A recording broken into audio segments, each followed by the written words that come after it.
आपसे पूछेगी, आपके आने वाली पीढ़ी आपसे पूछेगी, माँ ये कौन सा नाटक बनाकर रखा है तुम लोगों ने? समी का पत्ता दे, समी का पत्ता ले, मिलने जाओ तो समी का पत्ता क्यों लिया दिया जाता है? बच्चे पूछेंगे। आज की पीढ़ी बहुत प्रश्न करती है, उसको उत्तर देना पड़ेगा कि एक पत्ते में 14 करोड़ स्वर्ण मुद्रा का फल होता है। एक शमी के पत्र में आज के बच्चे जो प्रश्न करेंगे उसका उत्तर देने के लिए तुम्हें तैयार रहना पड़ेगा। उस उत्तर को तुम्हें देना पड़ेगा कि ये शमी का पत्र विजयदशमी पर क्यों लेन देन किया जाता है, शमी का पत्र क्यों शिव के मंदिर में जाता है, शमी के पत्र की मूलता क्यों होती है, इसको समझाना। एक शमी पत्र में वो फल है। और केवल यही नहीं, शमी के वृक्ष के नीचे, बेलपत्री के वृक्ष के नीचे अगर भूल से भी बच्चा, बूढ़ा, कोई व्यक्ति एक पार्थिव शिवलिंग का निर्माण कर लेता है, भूलवश भी उस पे जल समर्पित कर देता है, भूलवश भी उसके भाव से पुष्प या शमी पत्र या बेलपत्र भी चढ़ा देता है, तो वो इस संसार में कहीं ना कहीं सुख भोगता ही है, उसके जीवन में दुख नहीं। 10 करोड़ सोने की मुद्रा, कौश गया तुरंत राजा रघु के पास में। राजा रघु से कहा, महाराज 14 करोड़ सोने की मुद्रा मेरे गुरु जी को देना है, मैं ब्राह्मण का बालक हूं, आप दे दो। राजा रघु ने कहा 14 करोड़ सोने की मुद्रा देने के लिए मना नहीं, पर मैंने अभी यज्ञ करा था, उस यज्ञ में मैंने सोने की मुद्रा सब संतों को, ब्राह्मण जन को बांटी है। मेरे पास में इतनी मुद्रा नहीं, थोड़ी बहुत निकल जाएगी, 1 करोड़ दे दूंगा, 14 करोड़ कहां से लाऊं? राजा रघु ने कहा, पर ब्राह्मण मेरे दरवाजे से खाली ना जाए, रुकिए, मैं इंद्र पर आक्रमण करता हूं। गुरु गुरु है, इंद्र पर आक्रमण करता हूं। राजा रघु ने इंद्र पर सेना तैयार कर आक्रमण करना प्रारंभ करा। इंद्र का सिंहासन डोलने लगा। इंद्र दौड़ते दौड़ते भगवान ब्रह्मदेव के पास में गए। राजा रघु इंद्र पर आक्रमण कर रहे हैं, इंद्रलोक पर आ रहे हैं, क्या करा जाए? एक बच्चे को 14 करोड़ सोने की मुद्रा चाहिए, गुरु ने मांगी है, इसीलिए लेकर जा रहा है। उसको 14 करोड़ स्वर्ण मुद्रा, हाँ 14 करोड़, हाँ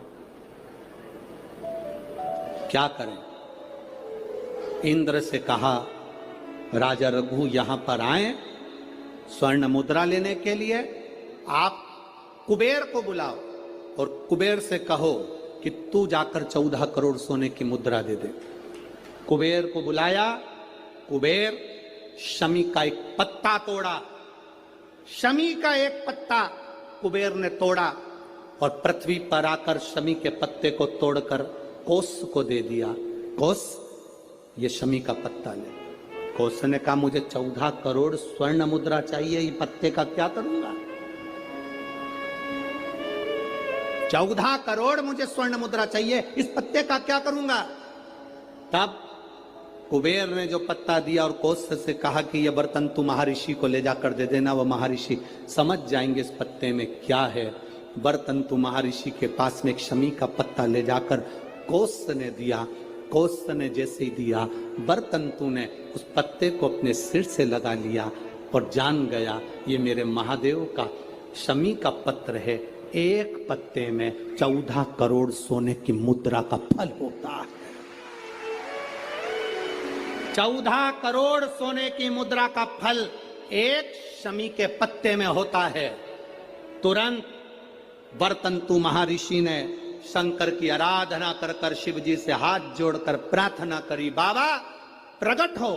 देवादिदेव महादेव प्रकट होकर कहते हैं, बर्तंतु मांगो तुम्हें क्या चाहिए? बर्तंतु कहते हैं, बाबा शरदीय नवरात्रि पूर्ण होने पर जो विजयदशमी आए, उस दशमी के दिन जो एक शमी का पत्र भूलवश भी महादेव को समर्पित कर दे, उसकी जिंदगी में कभी संपदा की कमी ना आए। एक शमी का पत्र, एक शमी का पत्ता 14 करोड़ सोने की मुद्रा से प्रबल हो जाता है। एक शमी का पत्र। आज भी कई जगह पर विजयदशमी के दिन, कई स्थानों पर विजयदशमी के दिन शमी के पत्ते का लेन देन होता है। शमी के यहाँ होता है कि नहीं होता हमको स्मरण नहीं है, महाराष्ट्र में तो, पर कई जगह पर होता है। यहाँ पर भी शमी का जो पत्र होता है विजयदशमी के दिन लोग देकर उसको प्रणाम करते हैं, माता पिता को नमन करते हैं। क्यों? आप अपने बच्चे हो, आपसे पूछेंगे, आपकी औलाद आपसे पूछेगी, आपके आने वाली पीढ़ी आपसे पूछेगी, माँ ये कौन सा नाटक बनाकर रखा है तुम लोगों ने? शमी का पत्ता दे, शमी का पत्ता ले, मिलने जाओ तो शमी का पत्ता क्यों लिया दिया जाता है? बच्चे पूछेंगे। आज की पीढ़ी बहुत प्रश्न करती है, उसको उत्तर देना पड़ेगा कि एक पत्ते में 14 करोड़ स्वर्ण मुद्रा का फल होता है। एक शमी के पत्र में आज के बच्चे जो प्रश्न करेंगे उसका उत्तर देने के लिए तुम्हें तैयार रहना पड़ेगा। उस उत्तर को तुम्हें देना पड़ेगा कि ये शमी का पत्र विजयदशमी पर क्यों लेन देन किया जाता है, शमी का पत्र क्यों शिव के मंदिर में जाता है, शमी के पत्र की मूलता क्यों होती है, इसको समझाना। एक शमी पत्र में वो फल है।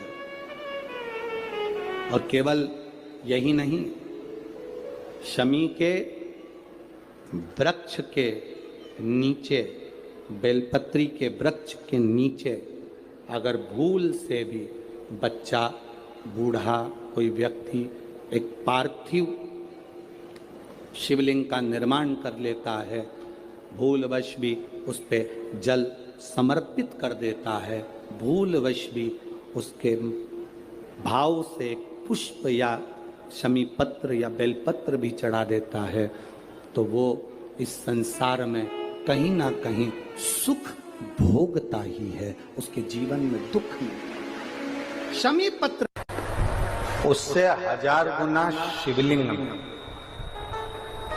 बल की प्राप्ति होती है।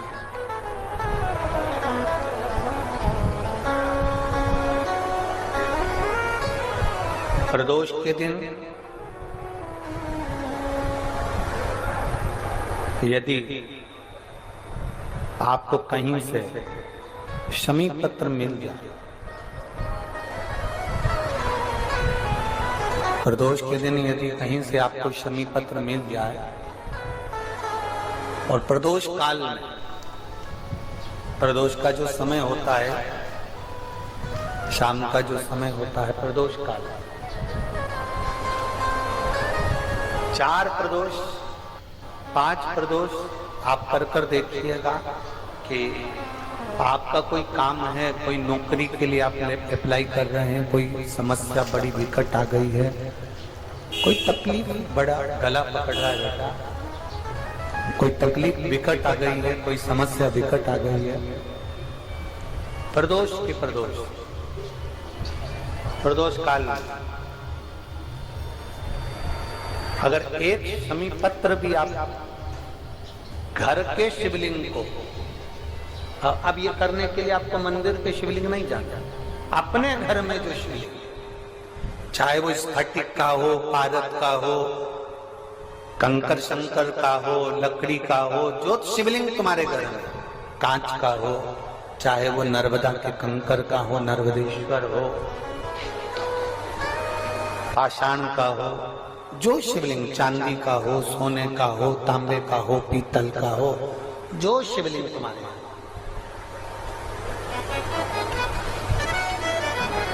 एक शमी पत्र यदि आप भगवान शंकर के शिवलिंग पर समर्पित कर रहे हो और उस शमी पत्र को उठाकर रात्रि को 9:15 की जो एक मुहूर्त होता है, एक समय होता है, जिस समय पर हम अपने मन की बात भगवान शंकर को कहते हैं, पूर्व में भी इसका वर्णन हम कर चुके हैं कथाओं में।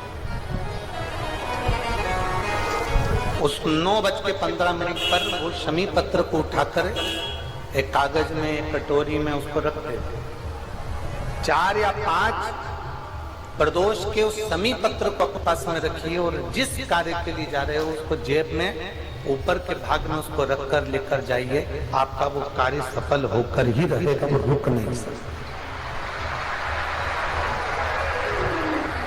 तो शमी पत्र में इतना बल होता है, प्रदोष का जो शमी पत्र होता है वो बड़ा बलवान होता है।